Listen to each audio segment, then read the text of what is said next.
Have to move over. So, welcome everybody. We're at Series 1, Episode 19 of The Butterfly Effect. And as you know, this is a program of Club 1888, one of the dynamic programs of the YWCA of Northeastern New York. So, today, I'm really excited about our guest. It's Melody Scaia. Mel, hi. Hi. Thanks for having me, Kim. Mel's going to tell us some really poignant story here today. But before we get to that, I'll tell you a little bit about Miss Mel. Her introduction that she wrote is kind of funny. So her name's Melody. She grew up on a dead-end dirt road in Greenfield, and she had a wonderful childhood living in the country. And most of the time was spent outdoors, enjoying the quiet life. And she says that people who know her would best say that she's strong, independent, and fierce. We're going to get to that in a little bit. When she was 24, she moved to Framingham, Mass, and she began her career in banking there. And then at the age of 26, she had her daughter, Noelle, and she kind of realized, like most of us do, that living far away from family isn't always an easy thing to do. So she moved back to the Capital District.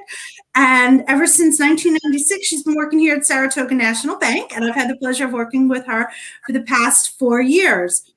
So we're not going to talk about banking. We're going to talk about Mel's passion project. And do you want me to read the intro about what happened, or do you want to do that? I can do it for you. I think Hey, go ahead. Take it away, Mel. All right. Well, it started in 2012. My 17-year-old daughter, Noelle, this is where we'll get tough, but you might have to take over. But she was killed in a car accident driven by a reckless driver. And that's when I had started speaking at local schools about the dangers of drunk and distracted and reckless driving. At that point, I had met my mentor, which I know you'll probably ask me who she is, and that would be Cindy Dort. She's from Cornell Cooperative Extension. She asked me if I wanted to speak at Alive at 25 to tell my story to individuals who drove distracted and reckless. So I was just like, I was nervous. I'm like, I don't know if I can do this and relive it all the time. So I decided to tell my story about my daughter's accident. And with her encouragement and her advice, she led me to a lot of places that I never thought I would go. And I'm forever grateful for her guidance and her kindness. After speaking at the schools, I did a lot of, I spoke for a crime victims vigil, that they have a candlelight vigil every year to support families that have been, lost their children or loved ones to crime. And we have a candlelight vigil. And at the vigil, they roll out this scroll. And it has all the victims' names on it. And unfortunately, Noelle's name was on there. And let's see, after that, I did the Live at 25 for the kids. That was very overwhelming because there's a lot of teenagers that are 18 to 25 that text and drive, and they're just like, no big deal, the cops are, targeting me or whatever, you know what I mean? And then I tell them the story. Unfortunately, my daughter wasn't the driver of the car. She was a passenger, and her friend was doing 98 miles an hour and hit a telephone pole. He went to prison, and so that inspired me to help the young kids, understand the importance of paying attention, while they're driving with their parents, their friends, and hopefully that it, strikes something like, hey, I want to slow down. I want to see my senior year. So Right. Did that. So I know when we kind of had a bond when I first met you, because Noelle was a horse girl and my Emily's a horse girl. Uh-huh. And it was like an instantaneous, like, wow, like this woman and I have got this great bond, our kids with the horses. And then when you told me the whole story, I was like, oh my God, this woman is just so amazing. She gets out of bed every day, Uh-huh. and she tells her story with passion and purpose. And it's so important for people to realize that, there's more to it than just themselves. There's that trickle down effect. Uh-huh. So we'll get to all the questions, but I know you've done a lot of things in Noelle's name for a foundation. Do you want to tell us a little bit about those? Because I think those are so amazing. Yes, I do a scholarship, memorial scholarship in her name for Ballston Spa High School senior. I have them write me an essay about, what they love about like horses and what they want to do. So they have to go to school for 4 years, either for veterinarian, horses, something to do with, animals and that kind of thing. And I get quite a few applications, and then I think last year was my first year I didn't get any. And so they are, oh, let's say, very grateful. And they usually Mhm. have to be kids that are, like in financial need. So at the awards night in Boston Spa, I go up on the stage and I hand the girl or guy, the scholarship award in Noelle's name for that. So that is one of the things that I do. Let Um, me interrupt you there. Is there any way anyone can help you to fulfill that every year? Is there an endowment? Do you do fundraisers? How can we let everybody in the Y world know this is going on and, to help? well, right now there's like basically just family and friends that know, usually for birthdays or holidays, instead of, buying gifts or whatever, they'll just donate to her scholarship fund so I can continue on. Usually right now, me and my sister and friends and family fund it. We haven't had any fundraisers since her first year memorial one. It's something that we're going to work on, trying to figure out how we can get it out there. It's, to get the more money for this to give to the kids at school. So as of right now, it's just, people just mail checks sometimes to the bank that see things on Facebook that I post, looking for donations towards their scholarship. And that is how we raise money for that right now. Okay. And I know you do a lot of other things and um, ways to honor Noelle and her short time with us. Do you want to talk about those a little bit? We have a memorial brick, which actually they dug up in Albany, where they have the firemen's memorial and everything. So there's a crime victims memorial there that they have a big ceremony for. But for some reason they pulled up the bricks. I'm not really sure what happened over there. So there's a brick in honor of her name there. The Ballston Spa High School had donated a bench. There's two other children on there that passed. So there's a bench in her name in the back of the school that the kids can go and sit by in the garden and whatnot. We have that. We also have a stall that I purchased at Equine Advocates in Chatham that rescue horses. There's a barn dedicated to her with her plaque of her and her horse on it. I donate to them regularly, because they need money for their horses. And this lady's phenomenal. She takes in all the poor horses that are going to be slaughtered or used for bad things.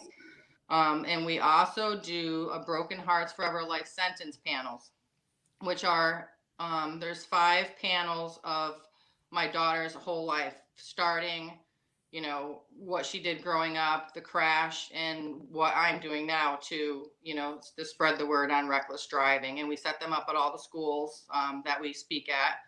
And the message being for the kids, because they actually get to see, like, oh, look, she looked like a little girl and her family and her friends. And then they get to see what happens at the end. So, but it's a good thing because now we're here and hopefully helping other kids. And yeah, and that's the real name of the game.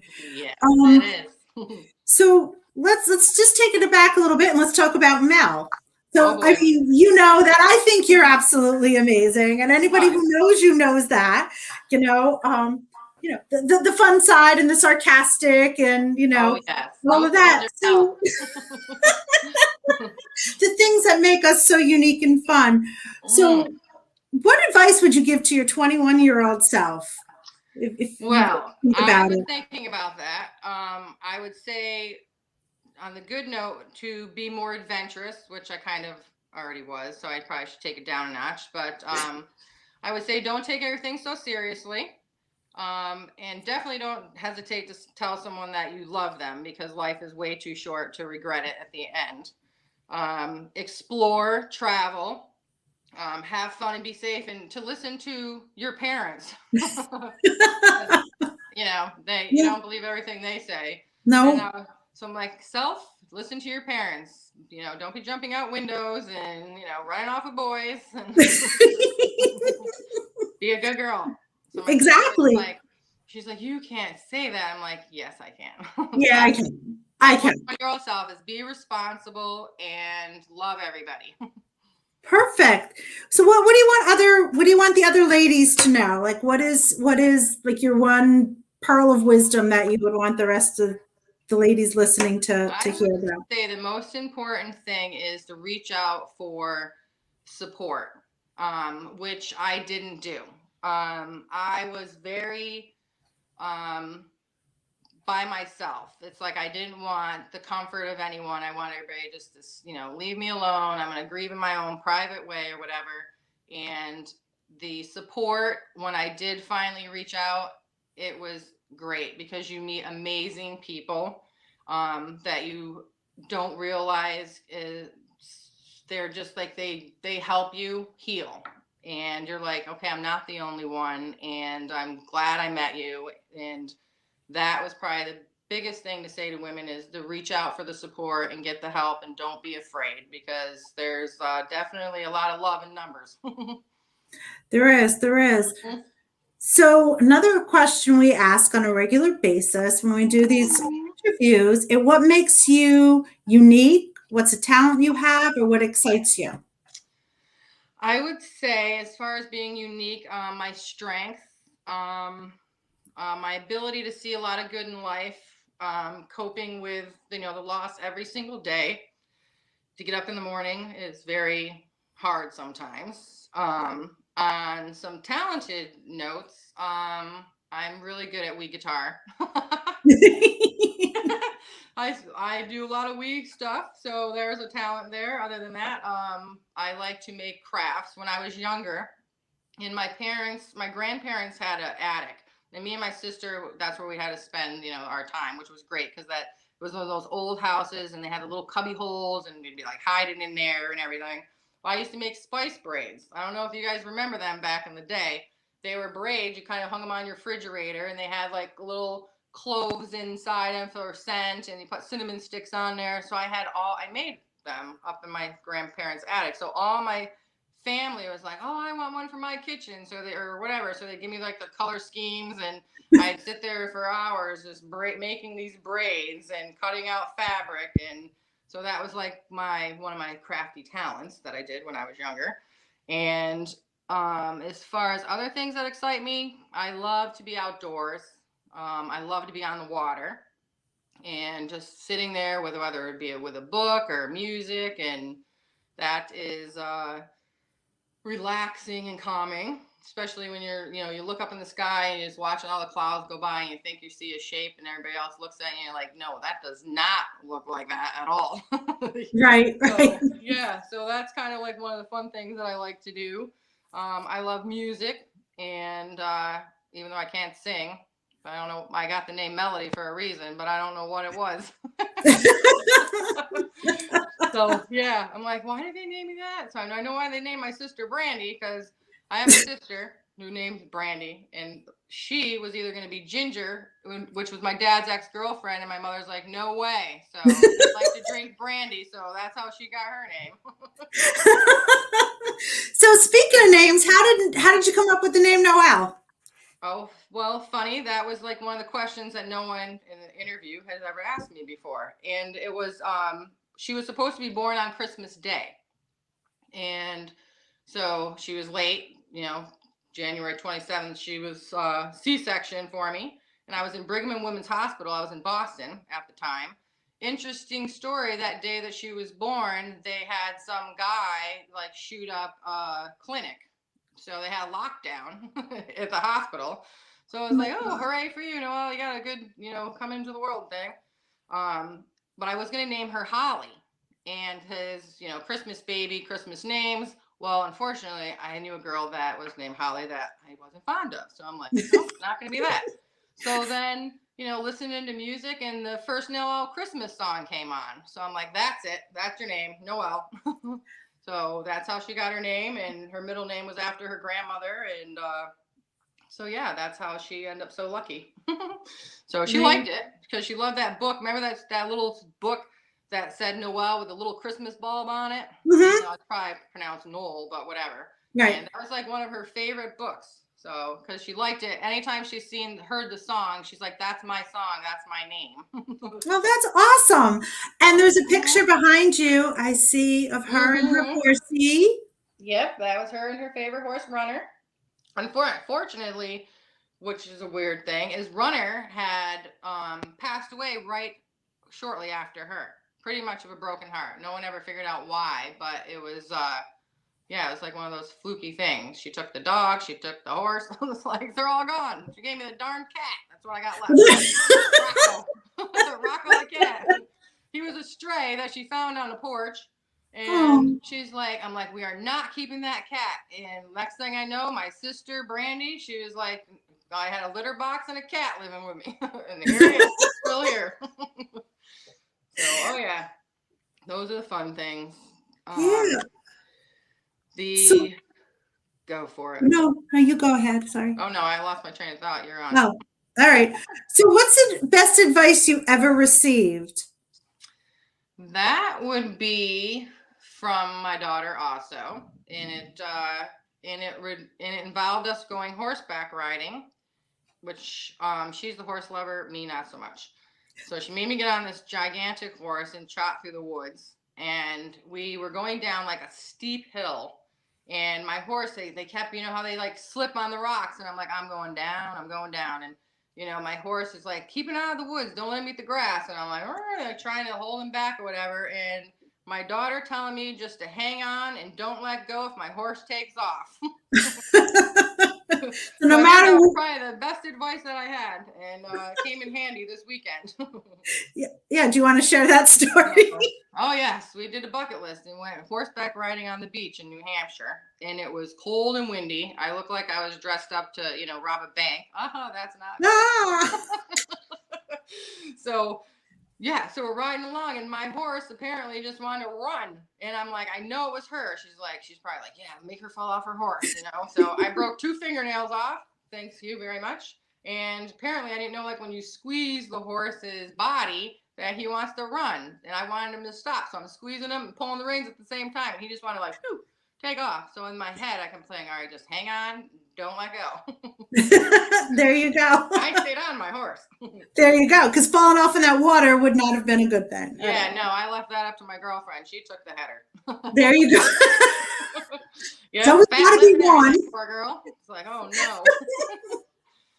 So we're gonna wrap up here. Is there anything else that you wanted to share with us? I would just want to say thank you to my sister Brandy.